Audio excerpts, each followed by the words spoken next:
கர்த்தருடைய பரிசுத்த நாமத்திற்கு மகிமை உண்டாவதாக. என்னுடைய சாட்சிகளை சொல்ல போனால் சொல்லிக்கிட்டே இருக்கலாம். ஆண்டவர் என் வாழ்க்கையில் அவ்வளோ அற்புதங்களை செய்துக்கிட்டே இருக்கிறாங்க.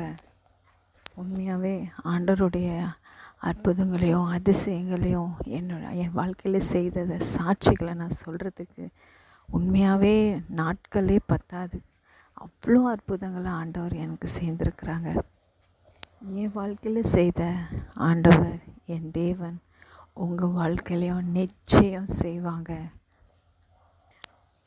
ஏசப்பா கேட்குறது ஒன்றே தான், உங்கள் இருதயத்தை மட்டும் அவர்கிட்ட கொடுத்துருங்க.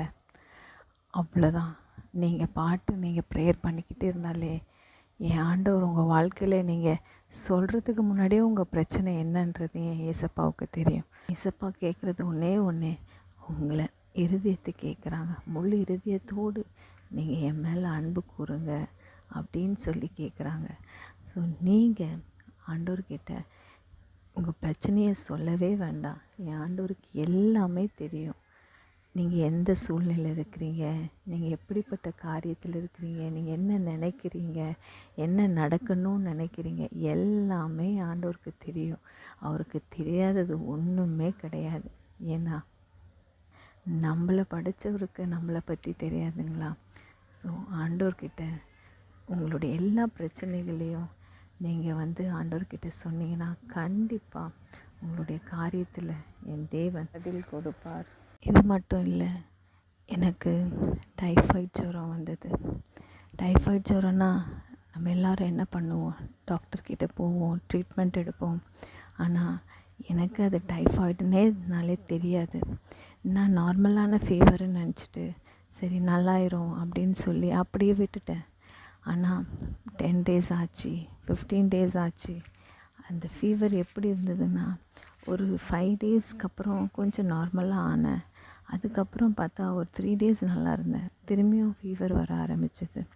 அதுக்கப்புறம் பார்த்திங்கன்னா நான் ஈவினிங் கரெக்டாக 5:30க்குனா எனக்கு அந்த ஃபீவர் வந்துடும்.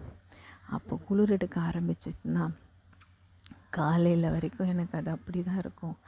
அப்படி நான் இருக்கும்போது என் ஏசப்பா என்கிட்ட சொல்லுவாங்க, நீ படுக்காத, எழுந்திரி, உன்னுடைய வேலையை நீ பாரு, நீ படுக்காத அப்படின்னு சொல்லி என்னை ஒவ்வொரு வார்த்தையின் மூலியமாகவும் என் ஆண்டவர் கொடுக்குற அந்த வார்த்தை தாங்க எனக்கு பலனாக இருந்தது. ஏசப்பா என்கிட்ட சொல்லும் போதெல்லாம் உடனே நான் அந்த பொருட்படுத்தவே மாட்டேன் அந்த ஜுரத்தை. அப்போ தான் நான் செய்யக்கூடாத வேலைகள் எல்லாமே நான் செய்வேன். நான் அப்படி இருக்கும்போது எனக்கு நியர்லி 32 days-ஆக அந்த ஃபீவர் எனக்கு இருந்தது. நான் அதில் எந்த சோர்வும் எனக்கு தெரியல, குளிரும். ஆனால் ஏசப்பா சொல்கிறத வார்த்தை என் காதில் இருந்துக்கிட்டே இருக்கும். நான் ஆண்டவர் இருக்கிறாங்க, ஆண்டவர் எனக்கு சுகம் கொடுப்பாங்கன்னு நான் என் வேலையை நான் செஞ்சுக்கிட்டே இருப்பேன். நான் எதுலேயும் இதனால் எந்த ஒரு காரியத்துலேயும் நான் தடையே பண்ண மாட்டேன். என் வேலை இடத்துல நான் போயிட்டே தான் இருந்தேன். என்னுடைய வீட்டு வேலைகளையும் நான் செய்துட்டு தான் இருந்தேன். எந்த ஒரு காரியமும் என்னை பலவீனப்படுத்தலை. ஏன்னா ஏசப்பா எனக்கிட்ட இருக்கிறாங்க, என் அப்பா என்கிட்ட பேசியிருக்கிறாங்க. அதனால் என் அப்பாவுக்கு தெரியும் எல்லாம். அவங்க தான் சொன்னாங்களே, நீ உபத்திரவப்படுகிறது நல்லது அப்படின்னு சொன்னாங்கள்ல. அதனால் ஆண்டவருடைய பிரமாணங்களை நான் நிறையவே கற்றுக்கிட்டேன். ஸோ நான் உபத்திரவப்படுறதுனால ஆண்டவர் யார் என்பதை என் வாழ்க்கையில் நான் ரொம்பவே தெரிஞ்சுக்கிட்டேன். நீங்களும் எங்கள் ஏசப்பாவை தேடி வாங்க, நிச்சயம் உங்கள் வாழ்க்கையில் என் தேவன் பல அற்புதங்களை செய்வாங்க. கர்த்தர் தாமே உங்களை ஆசீர்வதிப்பாராக. ஆமென்.